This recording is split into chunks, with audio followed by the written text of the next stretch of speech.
Good morning সবাইকে। তো এখন বাজে সকাল 7:30। আমি রেডি হয়ে গেছি। পেছনে যে মা আছে, দাদি বসে আছে এখানে। তো দাদিকে দেখা যাচ্ছে, ওই যে দাদি বসে আছে। আমরা সকাল সকাল বেরিয়ে পড়েছি ঘুরতে যাওয়ার জন্য। কোথায় ঘুরতে যাচ্ছি, কি কি করব, কোথায় কোথায় যাচ্ছি, আর কীরকম রিজনেবলের মধ্যে ঘুরতে যাচ্ছি, সব কিন্তু তোমাদের এই ভিডিওর মধ্যে দেখাবো। তোমরা কিন্তু পুরো ভিডিওটা দেখবে, স্কিপ কিন্তু করবে না, তাহলে কিন্তু বুঝতে পারবে না যে কোথায় কোথায় কীরকমভাবে যাচ্ছি। তো দেখতে থাকো।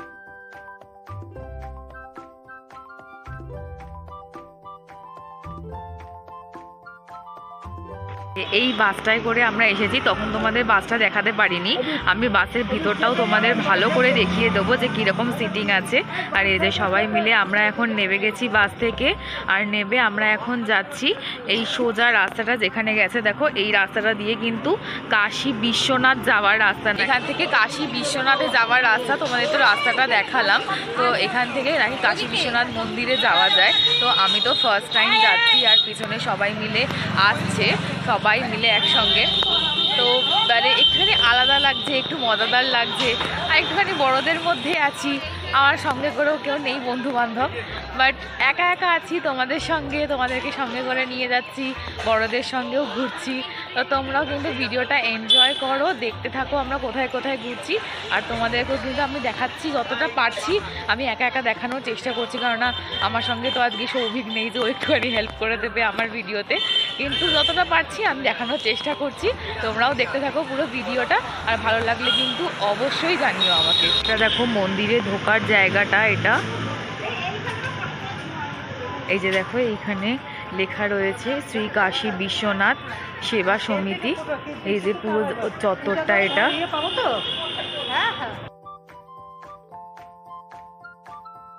মন্দির চত্বরটা কিন্তু দেখো পুরো ছিল বিশাল বড়, অনেকটা জায়গা জুড়ে কিন্তু এই মন্দির চত্বরটা বানানো হয়েছিল। এখানে কিন্তু অনেক সেবা যারা করে ঠাকুরের, তারা কিন্তু এখানে আসে। এখানে কিন্তু থাকার ব্যবস্থা আছে, এখানে কিন্তু তারা এসে ঠাকুরের ভোগ প্রসাদ পায়। প্রচুর বড় জায়গা জুড়ে আছে, বাচ্চাদের খেলার জায়গাও আছে, থাকার জায়গা রয়েছে। আর এখানে এই যে দেখো ভোলে বাবাকে তোমরা দেখতে পাচ্ছ, এখানে কিন্তু ওই একটাই মূর্তি আছে। আর ভিতরে দিকে দেখো এখানে কিন্তু থাকার জায়গা আছে, আর এই বাগানটা কিন্তু ঘোরা যায়, কিন্তু সেদিনকার আমরা ঘুরতে পারিনি। এই যে একদম পুরো আমরা কিন্তু উপরে চলে এসেছিলাম ভোলে বাবার দর্শন করার জন্য। শুনেছি এইটাই নাকি বাবার বিশ্রামের জায়গা ছিল, সেই কারণে বাবার এই একটি মাত্র মূর্তি রয়েছে। আর ওপর থেকে দেখো নিচটা কিন্তু খুব দারুণ লাগছে। কাশী বিশ্বনাথ ঠাকুরের মন্দিরটা তোমাদেরও ভালো করে দেখালাম, আর আমাদেরও দর্শন করা হয়ে গেছে। আর এখন সত্যি কথা বলতে পুরো ভিতরটায় ঢুকতেও দিচ্ছে না, এখন বেশ কিছু জায়গা বন্ধও আছে, যেটা 12টার পর থেকে চালু হয়, 12টা থেকে 5টা পর্যন্ত। তো তোমরা ওরকম টাইমিংয়ের মধ্যে এসে দেখতে পারো। আর আমাদের কিন্তু এখন নেক্সট গন্তব্যস্থল হচ্ছে, ফার্স্ট আমরা তারকেশ্বর যাব, তারকেশ্বর থেকে তারপরে কিন্তু আমরা আবার পরে যে জায়গাগুলো যাব সেগুলো কিন্তু তোমাদের ধীরে ধীরে রিভিউ করব। ফাইনালি আমরা আবার চলে এসেছিলাম আমাদের নেক্সট গন্তব্য তারকেশ্বরে। আর দেখো সেই জায়গাটার ভেতর থেকে ঢুকেই কিন্তু হাঁটা পথ, তোমরা তো যারা যারা গেছো সকলেই জানো। আর দেখো এই সাইডে সাইডে কিন্তু অনেকগুলো দোকান ছিল, খাবারের দোকান ছিল, অনেক দোকান কিন্তু সকাল সকাল বন্ধও ছিল, বেশ কিছু দোকান খোলা ছিল। এটা ছিল হচ্ছে রাস্তার দোকান। যখন ভেতরে ঢুকবো তখন তো পুরো দোকানের শেষ নেই, সেখানে কি দোকান ছিল না। আর এখানে দেখো বাইরের দিকে টোটো অটো এই স্ট্যান্ডও কিন্তু ছিল, যেখানে তোমাদের যাওয়ার হবে এই টোটো অটো করে কিন্তু তোমরা রিজনেবল ভাড়ার মধ্যে যেতে পারবে। আর তাছাড়া দেখো এই যে যেমন কি বললাম, ভিতরে ঢুকে এখানে ছিল একটা বিশাল বড় মন্দির। এই মন্দিরটা নাকি আগে ভাঙাচোরা ছিল, এখন এটাকে নতুন করে বানিয়েছে বড় করে। আর এর ভেতরেই তোমরা খাবার দোকান পেয়ে যাবে, আচারের দোকান পেয়ে যাবে, তোমরা ঠাকুরের জিনিসপত্রের দোকান, বাচ্চাদের খেলনার দোকান, জামা কাপড় থেকে শুরু করে নিয়ে হোটেল মানে খাবার জায়গা, তারপর থাকার জায়গা, সব রকম কিন্তু বন্দোবস্ত এই তারকেশ্বরের এই মন্দিরটা চত্বরের ভিতরে ঢোকার মধ্যে আছে। তোমরা কিন্তু গেলে সব রকম ফেসিলিটি এখানে পাবে, কিন্তু হ্যাঁ তোমাদের একটু দেখে শুনে বুঝে সব কিন্তু বার্গেনিং করে নিতে হবে সেই জায়গা থেকে।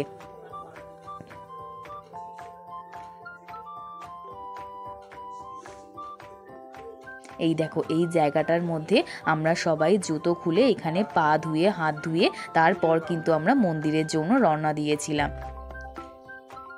আর এখানেই কিন্তু কে কত টাকার পুজো দেবে সেটাও কিন্তু এরা হিসাব লিখে নিচ্ছিল। আর দেখো আমরা কিন্তু চলে এসেছিলাম তারকেশ্বর মন্দিরের ভিতরে। আর এখানেই দেখো মন্দির চত্বরটার বাইরের দিকে কিন্তু ঠাকুরমশাই দাঁড়িয়ে মন্তর পড়ে পুজো করিয়ে নিচ্ছিল। আর এখানেই দেখো মায়ের কিন্তু ভোগ প্রসাদের জায়গাও ছিল রান্না করার। আর এখানের এই চত্বরটার মধ্যেই তোমরা কিন্তু ঠাকুরকে ঢালার জন্য জলও পেয়ে যাবে।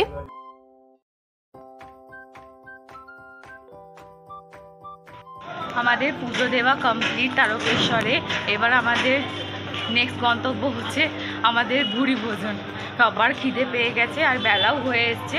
এখান থেকে খেয়ে দিয়ে আবার আমাদের নেক্সট গন্তব্যে যাওয়া হবে।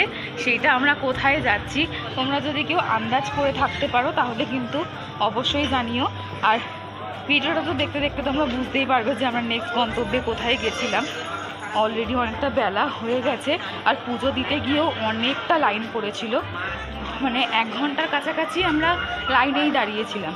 তারপর দাঁড়ানোর পরে গিয়ে বাবার মাথায় জল ঢেলে তারপরে আমরা বেরিয়ে আসতে পেরেছিলাম। তো তোমরা কেউ গেলে হাতে একটু সময় নিয়ে এসো এখানটায়, কেননা একটা নিয়ম হয়েছে, তারপরে অনেকটা সময়ও লাগে, সব পুরোহিত ধরে সব পুজো করাতে হয়। তো এখন আমরা স্টেশনে এসেছিলাম, স্টেশনে এসে একদম স্টেশন থেকে ওভারব্রিজ ধরে আমরা স্টেশনের এই পার্টটায় চলে এসেছি বাস স্ট্যান্ডটার কাছে। এবার এইখানেই একটা হোটেলে সব ভাত ফাত যে যা খাবে খাওয়া দাওয়া হয়ে তারপরে আমরা বাসে উঠে নেক্সট গন্তব্যে যাবো। এখানে দেখো তোমরা কিন্তু বাস স্ট্যান্ডের এখানটায় এসে অনেক অটোও পেয়ে যাবে। আর এখান থেকে কিন্তু দেখো পর বাসও ছাড়া হয়, তো তোমরা কিন্তু এখান থেকে বাসও অ্যাভেলেবেল পেয়ে যাবে। আর এখানে অনেকগুলো খাবার দোকানও আছে, তো তোমরা চাইলে কিন্তু এখান থেকেও খেয়ে নিতে পারো।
ফাইনালি আমরা চলে এসেছি। এখন আমরা কিন্তু চলে এসেছি কামারপুকুরে। হ্যাঁ, তো আমাদের নেক্সট গন্তব্য ছিল কামারপুকুর। আমরা কিন্তু আজকে মোট 3টে থেকে 4টে থেকে জায়গা কিন্তু ট্যুর করলাম। প্রথমে কিন্তু তোমাদের কাশী বিশ্বনাথ দেখালাম, তারপরে আমরা তারকেশ্বরে গেছিলাম। তারকেশ্বর থেকে কিন্তু আবার ওই আধ ঘন্টা থেকে 1 ঘন্টার রাস্তায় কিন্তু আমরা কামারপুকুরে চলে এসেছি। আর কামারপুকুরে এই এখন আমরা রাস্তাটা থেকে ঢুকছি। তোমাদের পিছনে দেখতেই পাচ্ছ আস্তে আস্তে মা দাদি আসছে, আর সামনে অনেকে সব এগিয়ে গেছে, সব একসঙ্গে সব এসছে। আর এখানে যা বিকেল হয়ে যাচ্ছে, কারণ অনেকটা বেলা হয়ে গেছে অলরেডি, আর বেলা হয়ে গেল তো অত ভালো করে ঘোরাও যাবে না এখন সব, তাই জন্য তাড়াতাড়ি করে সব এগিয়ে যাচ্ছে ঘোরার জন্য।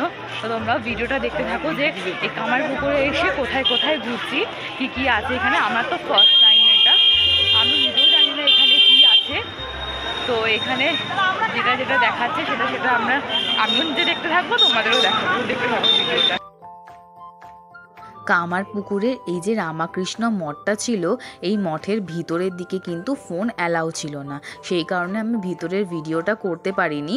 তোমরা কিন্তু সেখানে গেলে ভালো করে ভিতরটায় ঘুরতে পারবে, দেখতে পারবে। আমি কিন্তু যতটা পেরেছি তোমাদের বাইরের চত্বরটা দেখানোর চেষ্টা করেছি।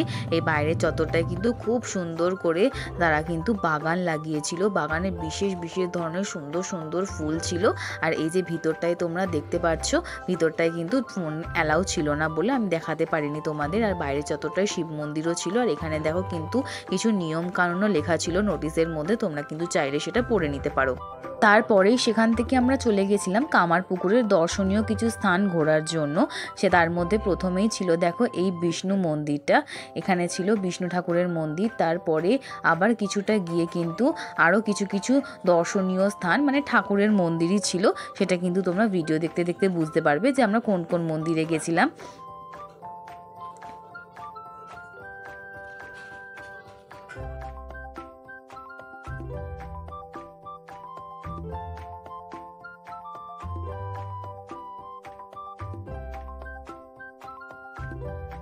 দেখো আরেকটা কিন্তু এখানে বড় দুর্গা মন্দির ছিল, এই মন্দিরটাকেও নাকি নতুন করে বানানো হয়েছিল। এখানে ছিল একটা ভিতরেই রাধাকৃষ্ণর মন্দির, আর এখানে দেখো শ্রী শ্রী রামকৃষ্ণ দেবের স্মৃতি বিয়োজিত দর্শনীয় স্থান কিছু রয়েছে। আর এইখানে যে পাঠশালাটা হতো গৌর নিতাইয়ের, সেই পাঠশালাটা কিন্তু এখানে ছিল।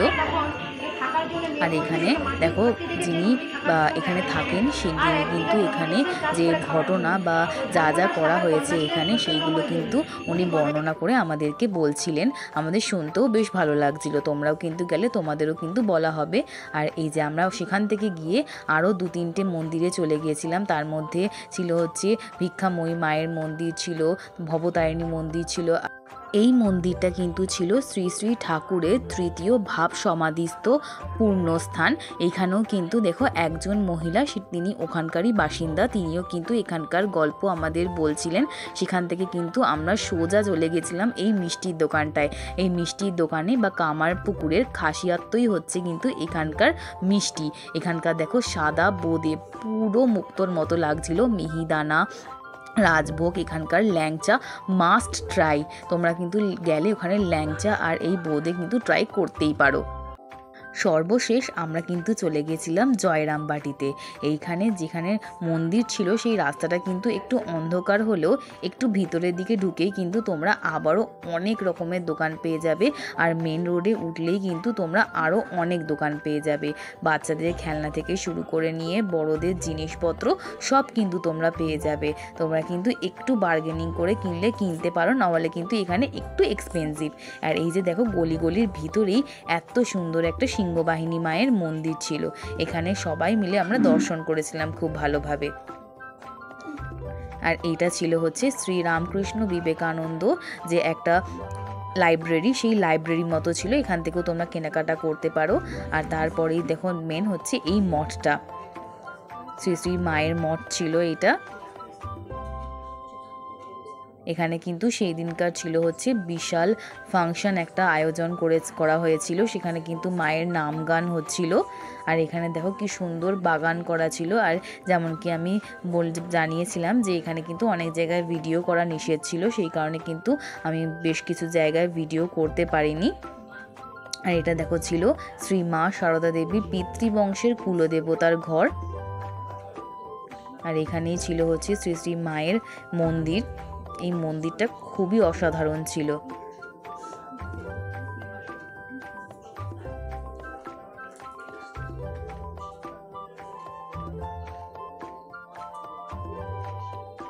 আর তার বাইরেই দেখো এই পুকুর পাড়টায় কিন্তু খুব সুন্দরভাবে লাইটিং দিয়ে সাজানো হয়েছিল। তো ফাইনালি আমরা জয়রামবাটিতে চলে এসেছি, এটাই আমাদের হচ্ছে শেষ গন্তব্য। আর এখন হচ্ছে ঘড়িটা বাজে, আমি বলে দিচ্ছি তোমাদের 7:06 বাজে। আমরা এখন জয়রামবাটি পৌঁছে তোমাদের যে যে জায়গাগুলো দেখাতে পেরেছি সেই জায়গাগুলো আমি দেখিয়েছি। আর অনেক জায়গায় না ক্যামেরা অ্যালাউ নেই, তো সেই কারণে আমি ভিতরগুলো দেখাতে পারিনি, তার বাইরেগুলো আমি তোমাদেরকে দেখিয়েছি। যেমন কামারপুকুরেই যে মেন জায়গাটা ছিল, যেখানে মায়ের সারদা মায়ের বা রামকৃষ্ণ দেবের যে ঘর ছিল, সেই ঘরে ভিতরের দিকটায় ঢোকা অ্যালাউ নেই, ক্যামেরা অ্যালাউ নেই, তো সেই কারণে আমি তোমাদের ভিতরটা দেখাতে পারিনি, বাইরেটুকু দেখাতে পেরেছি। যে যে জায়গাগুলো এমনি আদার্স ঘুরেছিলাম, যে মন্দিরগুলো সেখানে ছিল কামারপুকুরে, সেই মন্দিরগুলো তোমাদের দেখানোর চেষ্টা করেছি। তোমরা তো সবাই যারা যারা এসেছো কামারপুকুর জয়রামবাটি তারা জানো, এখানে তো বেশিরভাগ সব ঠাকুরেরই স্থান, ঠাকুরদেরই সব জায়গা রয়েছে, ছোট বড় সব ঠাকুর মিলিয়ে সব ঠাকুরদের জায়গা রয়েছে, মন্দির রয়েছে ছোট বড় সব মন্দির মিলিয়ে। এখানেও যেইটুখানি পেরেছি জয়রামবাটিতে আমি তোমাদের দেখানোর চেষ্টা করেছি। তো তোমরা যদি অবশ্যই কেউ ভিজিট করো কমেন্টে কিন্তু অবশ্যই জানিও। আর আমি মানে আমার সারা দিন ঘুরে এত টায়ার্ড লাগছে, মানে কালকে আবার কাজ, ওটা ভেবেও মানে রবিবারটা চলে গেল আজকে। কিন্তু হ্যাঁ, সব বড়দের সঙ্গে আছি, মজা করেছি একটুখানি, মানে নিজের বয়সী কাউকে একটু মিস করছি। বোন থাকলে ভালো হতো বা আমার সমবয়সী কেউ থাকলে ভালো হতো, তাহলে আর একটু বেশি মজাটা হতো। বাট বড়দের সঙ্গেও ঘুরে খারাপ লাগেনি, ভালো মজা হয়েছে, খাচ্ছি দাচ্ছি ঘুরছি। আর খাওয়া দাওয়া তো তোমাদের দেখিয়েছি। জয়রামবাটি থেকে আমরা, জয়রামবাটি না, আমি তোমাদেরকে প্রথমে যে জায়গাটায় নিয়ে গেছিলাম মানে তারকেশ্বরের থেকে কিন্তু বেরিয়ে যে বাস স্ট্যান্ডটা তোমাদের দেখিয়েছিলাম, ওখানে যে খাবার জায়গাগুলো রয়েছে তোমরা কিন্তু ওই খাবার জায়গা থেকে একটুখানি দেখে শুনে খেও। মানে আমরা যেখানে খাবারটা খেয়েছিলাম তোমাদের যেখানে দেখালাম, ওখানে কিন্তু তোমাদের মোটামুটি খাবার, মানে খুব বেশি ভালো বলবো না, খুব বেশি খারাপ বলবো না, কিন্তু তোমরা একটুখানি দেখে শুনে বুঝে সুঝে খেও। কিন্তু হ্যাঁ, সব রিজনেবল প্রাইসের মধ্যে। আর এখানে যে দোকানপাটগুলো আছে সেগুলো কিন্তু অনেক ভালো, অনেক রকম জিনিস পাওয়া যায়। আমিও কিন্তু কী কী কিনেছি সেটা কিন্তু দেখাবো, কি কি নয়। আমি একটা ব্যাগ কিনেছি, সেই ব্যাগটা তোমাদের সঙ্গে অবশ্যই শেয়ার করবো যে কী রকম ধরনের দেখতে।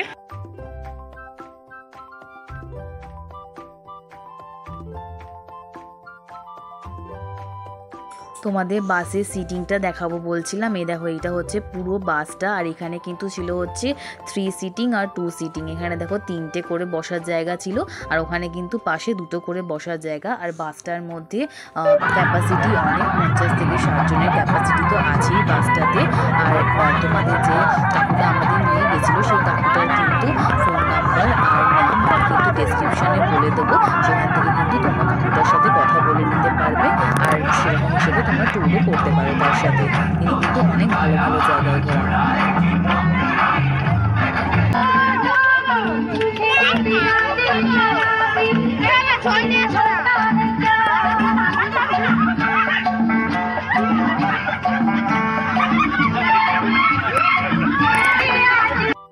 রাস্তায় কিন্তু গাড়ি দাঁড় করিয়ে তড়কা হয়ে কিন্তু আমরা রাত্রিবেলা রুটি তড়কাও খেয়েছিলাম।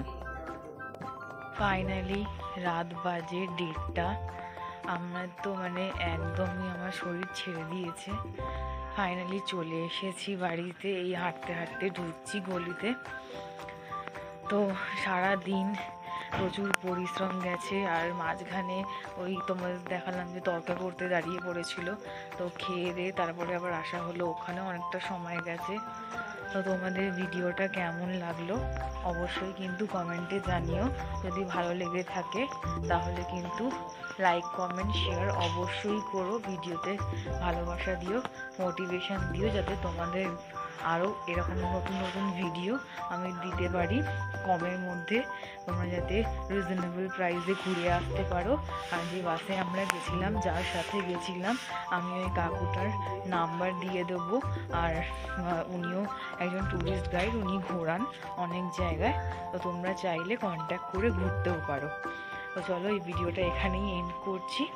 আবার দেখা হবে নেক্সট কোনো ভিডিওতে। ততক্ষণের জন্য টাটা, গুড নাইট।